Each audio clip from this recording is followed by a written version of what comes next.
সানভি হচ্ছে আজকে সকালে ঘুম থেকে উঠে আমাকে ডাকছে পূজা।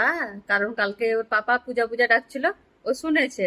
তারপর বলছে পূজা, দেখো শোনাবে, বলো বলো পূজা, পিতা বলো পূজা ভালো করে।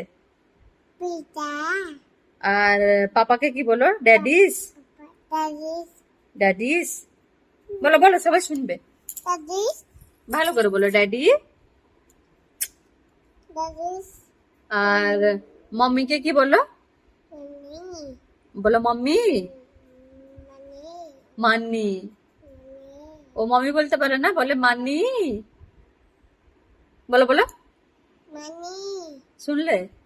আর এখন ও ব্যানানাকে বাচ্চি বুচি বলে যে বলতো, আর সেটা বলে না, এখন বলে বানানা। বলো বানানা, মানানা বানানা, বানানা। আর একবার বলো পূজা। পিতা ও মা, আমার ছোট মাটা গো। বাবাই করে দে সবাইকে। বাবা না, মুখে থেকে হাত বের করে বলো বাবাই। Bye bye